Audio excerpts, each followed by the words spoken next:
Un train transportant des déchets nucléaires traverse aujourd'hui la région.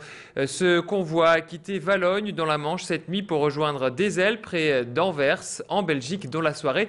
Et il fait un arrêt également à l'Homme, à la gare de la Délivrance, où on va retrouver nos journalistes Hélène Chapelet et Frédéric Regnault.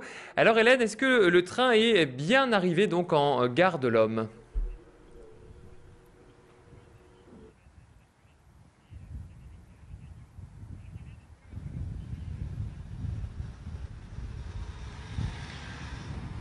Alors, vous le voyez, Mehdi, nous ne sommes pas tout à fait à la gare de la Délivrance à l'Homme, puisqu'évidemment, les agents SNCF et la police nous ont bien fait comprendre qu'il ne fallait pas vraiment s'approcher des voies.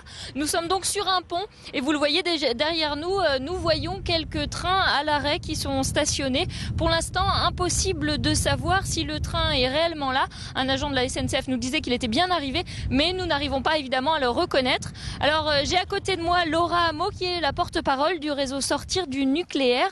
Alors Laura, dites-nous, d'où vient ce convoi ?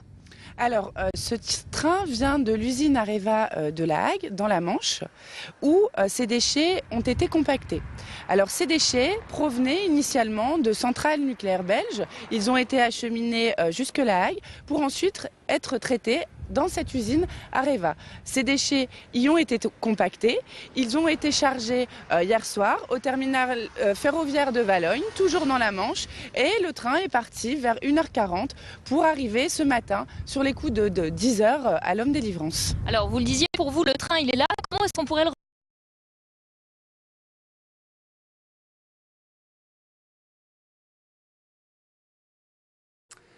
Voilà, on a un petit souci de réception avec Hélène Chapelet, accompagnée de Frédéric Regnault, nos reporters donc qui étaient en direct de la gare de l'Homme, enfin tout proche de la gare de la Délivrance de l'Homme pour ce convoi qui devait quitter donc Valognes dans la Manche cette nuit pour rejoindre Dezel en Belgique et il doit traverser donc la frontière à Moucron en début de soirée. D'après le réseau Sortir du nucléaire, ces déchets radioactifs proviennent de centrales belges.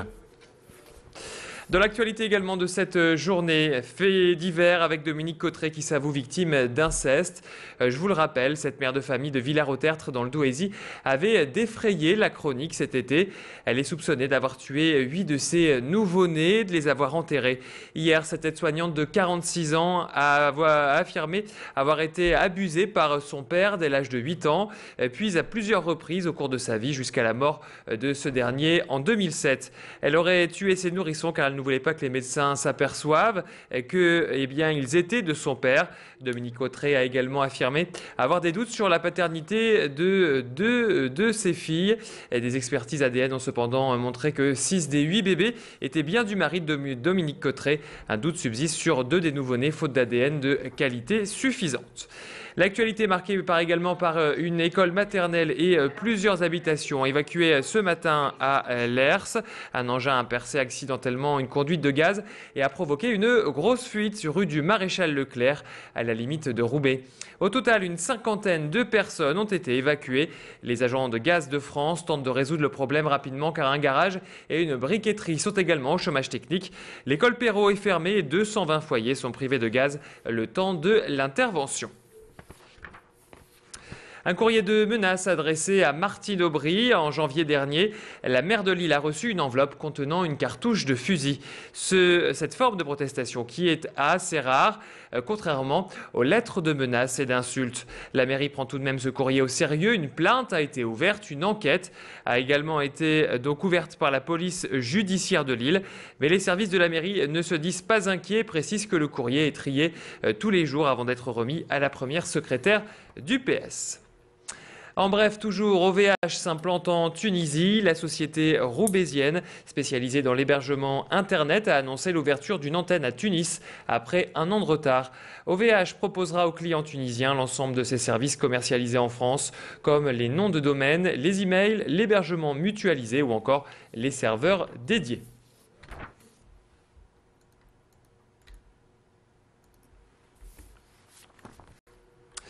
Du foot et les Dogs qui peuvent remercier Michael Landreau, le gardien du LOSC, a offert aux Lillois la qualification en quart de finale de la Coupe de France hier soir. Les hommes de Rudy Garcia recevaient Nantes au stade Lille Métropole. Et dès la 19e minute, les Dogs se sont retrouvés en position difficile car Djordjevic a marqué pour les Nantais. Heureusement, à la 43e, c'est Obraniak qui égalise pour les Lillois. Le match s'est donc joué pendant les prolongations. C'est Michael Landreau qui a offert le ticket en quart de finale in extremis en sauvant le dernier penalty. Pour Rudy Garcia, l'essentiel était de se qualifier. On va écouter le coach lillois au micro de Pierre Beauvillain. On a fait une très bonne entame de match. Malheureusement, on n'a pas su concrétiser nos occasions. On a eu de très bons enchaînements offensifs. Et puis petit à petit, notre jeu s'est un peu dégradé, à l'image du terrain aussi. Mais bon, quand on frappe 3 fois les montants, on se dit qu'on n'a pas eu beaucoup de réussite ce soir. Voilà. Ça s'est résumé à une attaque-défense. Sur une demi-occasion, il mène au score. Par contre, heureusement que Mika nous laisse dans le match sur le face-à-face avec l'attaquant nantais. Et aujourd'hui, il ne reste plus que 4 clubs de Ligue 1 dans la compétition. Lille conserve donc toutes ses chances d'aller au Stade de France. Le tirage au sort pour le prochain tour aura lieu en direct.